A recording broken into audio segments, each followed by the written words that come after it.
رسوله الكريم أما بعد قال الله تبارك وتعالى في القرآن المجيد والذكر الحكيم أعوذ بالله من الشيطان الرجيم بسم الله الرحمن الرحيم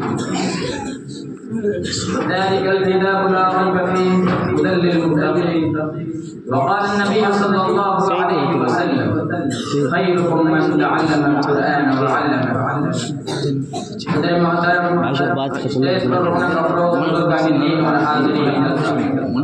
آج کی اس محفل میں اور آج کے اس مقام کی تلاش میں میرا موضوع ہے دنیا کی سب سے پاکیزہ اور مقدس کتاب قرآن پاک۔ ہمیں چڑھتے سورج کی طرح یقین ہے کہ اس کا ایک ایک حرف سچا اور صادق ہے۔ وہ قرآن پاک اس کی زبان مقدس، بیان مقدس اور جو فصاحت و بلاغت کا ٹھاٹے مارتا سمندر ہے، اس کے متعلق ارشاد ربانی ہے۔ قرآن وہ کتاب ہے جس کے صادق اور بحق ہونے میں کوئی شک و شبہ نہیں، جس کے بارے میں مقصد انسانیت حضور پاک صلی اللہ علیہ وسلم نے ارشاد فرمایا کہ تم میں سب سے بہتر وہ شخص ہے جو قرآن کو سیکھے اور سکھائے۔ نوجوان دوستوں، قرآن پاک رب الجلال کی طرف سے عطا کردہ وہ عظیم تحفہ ہے کہ جس نے 23 برس کی قلیل مدت میں پورے عالم میں وہ انقلاب برپا کر دیا کہ بڑے سے بڑے فصحاء، علماء، ادباء، شعراء حیران و شجر رہ گئے اس کی آیتوں کو سن کر پتھر دل میں اٹھ گئے۔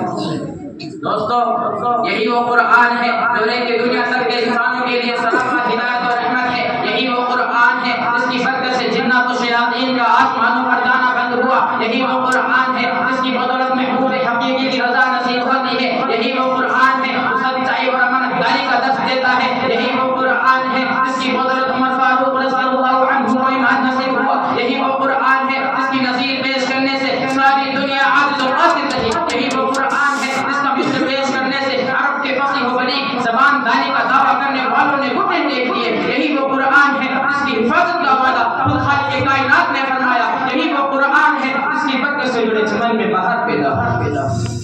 محترم حضرات، آج کے اس نازک دور میں حفظ کلام پاک کو سمجھا جاتا ہے، اس کے الفاظ میں دماغ کو بنایا جاتا ہے، کہا جاتا ہے کہ اس کا رٹنا اور بے سمجھے پڑھنا بے حصول ہے۔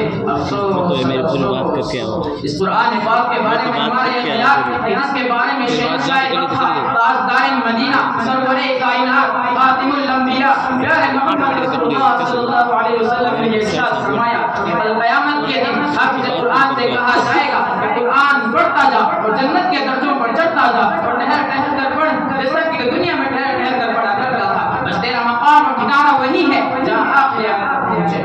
یاد رکھو، یہ قرآن دنیا کی سب سے بڑی نعمت ہے۔ یہ زمین و آسمان، چاند و سورج، ستارے کوئی اس نعمت کا مقابلہ نہیں کر سکتے۔ قرآن رب کائنات کا مقدس اور عظیم کلام ہے، اور کیوں نہ ہو جب اس کا اتارنے والا امین اس کتاب پر نازل ہوا وہ بھی امین، اس کے ذریعے لایا گیا وہ بھی امین، اس مقام پر نازل ہوا وہ بھی امین، اس مہینے میں نازل ہوا وہ تمام مہینوں سے افضل، اور اس رات میں نازل ہوا وہ 1000 راتوں سے بہتر ہے۔ اللہ کے مقدس اور پاکیزہ کلام تمام کلاموں سے افضل اور بہتر ہے۔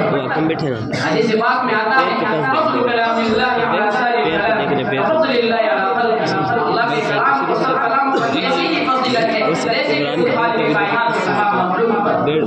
اللہ کا دلال اور خدا کا پیارا نبی ارشاد فرماتا ہے جس نے قرآن پڑھا اس پر عمل کیا اس کے والدین کو کل قیامت کے دن سورج سے بھی زیادہ روشن تاج پہنایا جائے گا۔ غور کرنے کا مقام ہے کہ جب والدین کو کرامت انعام سے نوازا جائے گا تو اس پڑھنے والے کا مقام اور مرتبے کا کیا ہوگا؟ مگر افسوس کہ ہم نے قرآن کے دامن مقدس کو ترک کر دیا، ہم نے اس کی پاکیزہ تعلیمات کو بھلا دیا۔ نتیجہ یہ ہوا کہ مسلم قوم جس کے سر پر عزت اور رفعت کا تاج تھا دلوں کو رسوائی کی غار میں جا گری، وہ قوم کامیابی جس کے آگے بڑھ کر استقبال کرتی تھی ناکامی پر مقدر بن گئی۔ وہ مسلم قوم جس کے ایک آواز پر افریقہ کے جنگل میں رہنے والے خونخوار درندوں نے میدان خالی کر دیا تھا،